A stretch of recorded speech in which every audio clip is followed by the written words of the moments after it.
इमरान खान साहब के ऊपर फरीदाबाद में कातलाना हमला किया जाता है। तो हमारे साथ एक ऐनी शाहिदीन मौजूद है जो कि इमरान खान के कंटेनर के ऊपर ही मौजूद थे और सिक्योरिटी इंचार्ज के फराइज अंजाम दे रहे थे। बैठ के ये तकरीरें कर रहे हैं कि जी वहाँ पे खान साहब को हिट करने वाला सिर्फ एक ही बंदा था। वहाँ पे कम से कम 5 से 7 अफराद थे और 2 हमारे लेफ्ट साइड पे थे और 3 हमारे फ्रंट पे थे और 2 राइट साइड पे थे कि जो उनके साथ आए हुए थे वो लोग फरार हो गए हैं। बड़ी गनों के जो बुलेट के जो खोल निकले हैं, जो शवाहिद मिले हैं, वो कौम के सामने लेके आए ना। अस्सलाम वालेकुम नाज़रीन, मैं हूँ आपका मेज़बान मोहम्मद अकबल और आप देख रहे हैं पाकिस्तान स्टोरी। जैसे कि आपको बताया कि इमरान खान साहब के ऊपर फरीदाबाद में कातलाना हमला किया जाता है। तो हमारे साथ एक ऐनी शाहिदीन मौजूद है जो कि इमरान खान के कंटेनर के ऊपर ही मौजूद थे और सिक्योरिटी इंचार्ज के फराइज अंजाम दे रहे थे। इनका कहना है कि वहाँ पर जो वाकया पेश आया है वो कुछ और था, जो मीडिया पर बताया जा रहा है वो कुछ और है। बताइएगा क्या वाकया था जो आप बताना चाह रहे थे? वक्त वजीराबाद जब खान साहब का कंटेनर पहुंचा है ना, तो मैं वहाँ पे मौजूद था उस कंटेनर के ऊपर। एक्चुअली ये जो दिखाया जा रहा है ना मीडिया पे बार बार, और बहुत से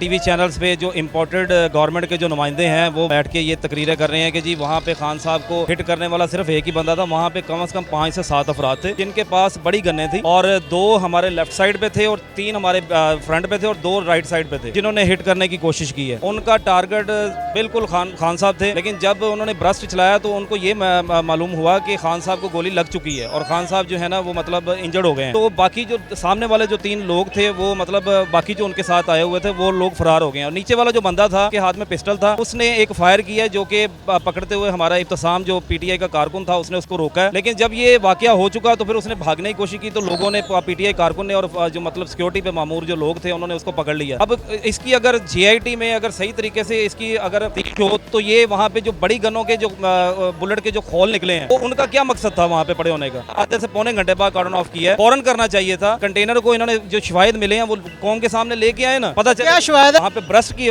जो है ना वो मतलब आवाज सुनाई दी है। एक पिस्टल से 8 से 9 बंदे जख्मी नहीं हो सकते। भी माशाल्लाह समझदार है। आपने भी किसी स्नाइपर को देखा है या कहीं पे गन से फायर होते? देखें जैसे डीजे फ्रंट पे खड़ा हुआ था, उसके पास कमांडो थे, लेफ्ट साइड पे सारी क़यादत थी, ऊपर थे। हमने भी भागते हुए लोग मतलब देखा है, लेकिन ये है कि उस वक्त अफरा तफरी इतनी सी कि हम लोग खान साहब के साथ थे तो उन्होंने हमने उनको जो है ना सेव करने की कोशिश की। बाकी ये तो सिक्योरिटी इदारों का काम है ना कि उनको पकड़े, उनको ट्रेस करें। अच्छा, मुझे बताया कि अब FIR नहीं हो रही, होने लगी थी, फिर उसे रिजेक्ट कर दिया गया। इस हवाले से क्या कहेंगे? देखिए जी, इम्पोर्टेड गवर्नमेंट अपना कोई भी हरबा जो है ना वो खाली नहीं जाने देती। देखें उन्होंने फैसल शाहकार को IG लगाया हुआ है और वो इम्पोर्टेड गवर्नमेंट का बंदा है, ठीक है। और अभी सुप्रीम कोर्ट ने जो नोटिस लिया, मुझे ये बताएं कि जब मुद्दई मौजूद है, ठीक है, उनकी मुद्दईयत में FIR क्यों नहीं लिखी जा रही? पुलिस क्यों अपनी मुद्दईयत में लिख रही है? और फिर फर्स्ट इन्फॉर्मेशन रिपोर्ट जो होती है, फर्स्ट इन्फॉर्मेशन रिपोर्ट में आप किसी पे भी शक जता सकते हैं। खान साहब ने जो 3 नाम दिए हैं उनके हवाले से क्या कहेंगे? जो 3 नाम दिए, खान साहब ने बड़ी सोच समझ के नाम दिए हैं। आप टीवी प्रोग्राम्स उठा के देख लें, राना सनाउल्लाह का, वो कहता है जी आए मैं देख लूंगा,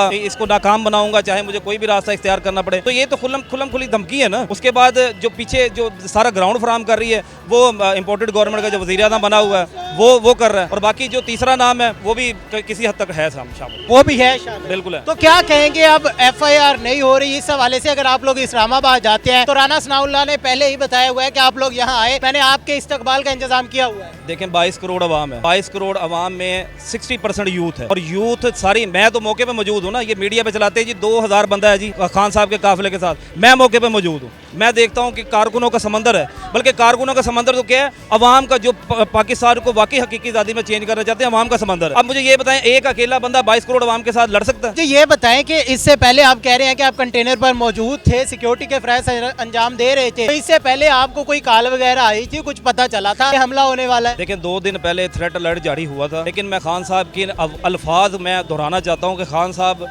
ने ये कहा, कहते हैं कि जिस दिन मैंने मरना है ना, मैंने उस दिन ही मरना है, ठीक है। ये थ्रेट अलर्ट जब मैं वज़ीर आज़म था तब भी जारी होते रहते थे, लेकिन मुझे जब तक मेरे रब ने मेरी ज़िंदगी लिखी हुई है ना, मुझे उससे पहले कोई नहीं लेके जा सकता। और मेरा ये अकीदा है कि जो गोली मेरे लिए बनी होगी ना, मुझे वही लगेगी। बाकी पूरी दुनिया में जो मर्जी होता रहे, जो मर्जी थ्रेट अलर्ट जारी होता रहे, मुझे किसी चीज़ का कोई फ़ख्र नहीं है। मुझे जो फिक्र है वो मेरी जो है ना, वो जो साथ अवाम जो चल रही है, जो मेरा साथ दे रही है, मुझे सिर्फ उनकी फिक्र है। क्या देखते हैं जो पाकिस्तान है अब उसके हालात कैसे होने जा रहे हैं, क्या होगा पाकिस्तान में? देखिए जी, टोटल जमहूरियत जो है ना इंशाल्लाह आएगी, इनकलाब आएगा। और मैं देख रहा हूँ कि जैसे खान साहब के साथ लोग निकल रहे हैं ना, इंशाल्लाह हकीकी आज़ादी की तरफ जा रहा है। तो नाज़रीन, आपने देखा कि पाकिस्तान तहरीक इंसाफ के जो कारकुन है हमारे साथ मौजूद थे। इसी के साथ अपने मेज़बान मोहम्मद अकबल को दीजिए इजाज़त। अल्लाह निगहबान।